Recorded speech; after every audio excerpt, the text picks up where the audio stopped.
Hi friends, my name's Chandra and I make videos about reading, writing, and all things books. Today's video is writers and people watching during lockdown. If you look up writers and people watching, you'll find tons of articles on Google where people talk about how it makes them a better writer. But if you're in lockdown, how can you still get some of the same impact? As writers, one of the tools that is suggested to us most often and adds a sense of realism to our stories, and utilizing overheard conversations from real life for dialogue and subtext in our stories is often suggested. With some of the changes to the world, this can be really hard to come by. It's also extremely difficult when writing situations that tend to be a bit more personal or private or stressful and traumatic. You want to respect people's privacy, but you still want to add the details to your story. And that doesn't mean we should shy away from writing those things. This is mentioned in Wonder Book, which I have been talking about a lot on my streams lately, as one of the 5 entry points into writing in the section Input for Inspiration. This form of input can fall under several of the 5 categories that are mentioned. So if you'd like a link to the book, I'll leave that in the description. A tool that I often employ is watching reaction videos on YouTube. And you can also see my other video, which is linked below, where I go into a bit more detail about that and how to apply it to different time periods, or why the time period may not matter at all. But here are some other ideas of how you can get some of the same experience without leaving your house.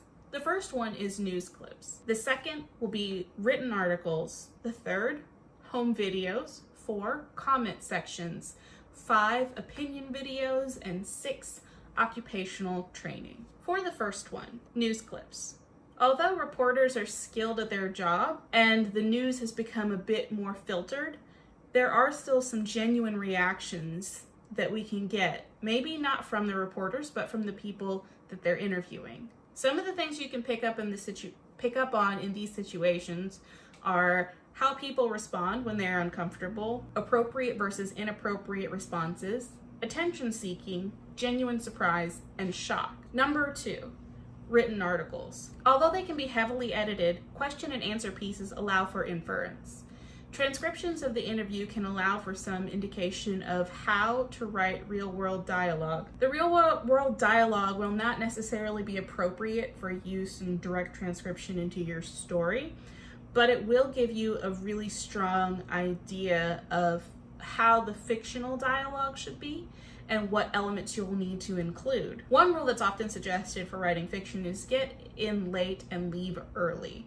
So remember this when you are reading different articles that talk about dialogue or when they're in question and answer format. You wouldn't necessarily want to leave all the beginning stuff or all the end stuff, but when they get into really interesting questions, that's when you can find some great stuff. You may also see the ramp up or see how they kind of extrapolate key things from parts of the conversation, where the interviewer starts to maybe go off script a little bit, or where they are sticking very close to the questions that they had already set out. Look for places in the conversation that it really grabs your attention, and note that for dialogue and what kinds of responses you get to what kinds of questions.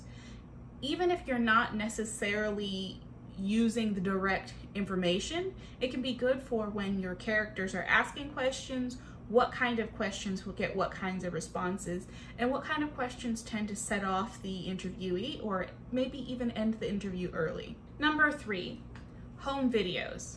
As mentioned in my previous video, home videos provide a great window into surprising real-world moments. With the example of family dynamics different to one's own, there's some things that you can see from a home video that you wouldn't be able to see just from hanging out with your friends or visiting their home. The other thing about home videos is that they can be based on a range of broad topics, and some capture responses to historical moments that allow us to slip back in time and encapsulate how things were in the past. Number 4, comment sections.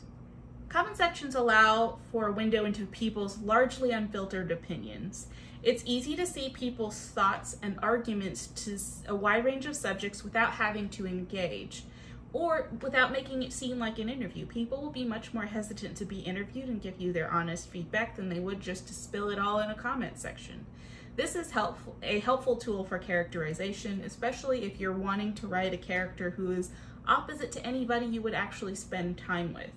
It's great to be able to see people's opinions, and sometimes you can get some pretty good dialogue just from looking at how people respond to different situations. This is another thing that goes back to the interviews and written articles. Looking at the comment sections on those, especially if you look up a specific subject, you can find interviews and then see what the comments have to say about it and pull from that. Number 5, opinion videos. These are easier to find on most topics. You can clearly find different skill levels and subjects and comparison and contrast their opinions on specific topics based off of the skill level of the person who is created the video or in the video. And again, it's a helpful tool for characterization. Even if the person is a novice on the topic, or you wouldn't really trust their advice, that can be great for a character who maybe thinks that they know everything.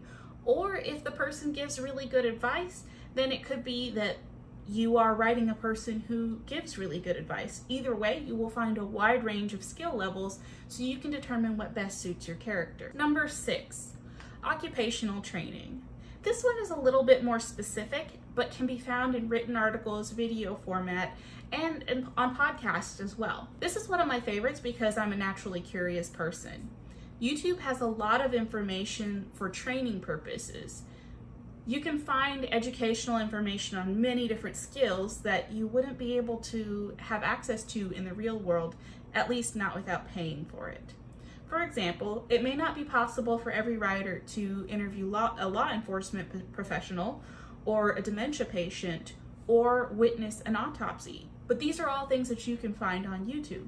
If you're wanting to bring a bit more realism into your story, but you don't have access to every career field, it doesn't mean that you can't bring it into your story, but simply by looking up more information or interviews of people in those fields on YouTube, you can get much better grasp of what their day-to-day looks like and incorporate that into your story. Some of it's not going to be as exciting, but a lot of it will be very useful information. And even if you don't use most of it in your story, you at least know that you as the author have a bit more background and can characterize the character more clearly based off of the information that you know about their career path. Although we may not have the same access to coffee shop conversations, here's some ways that we can supplement the exposure that we would have had outside of the home and bring more realism into our stories. I hope this video was helpful. Thank you so much for watching, and I'll see you next time. Bye.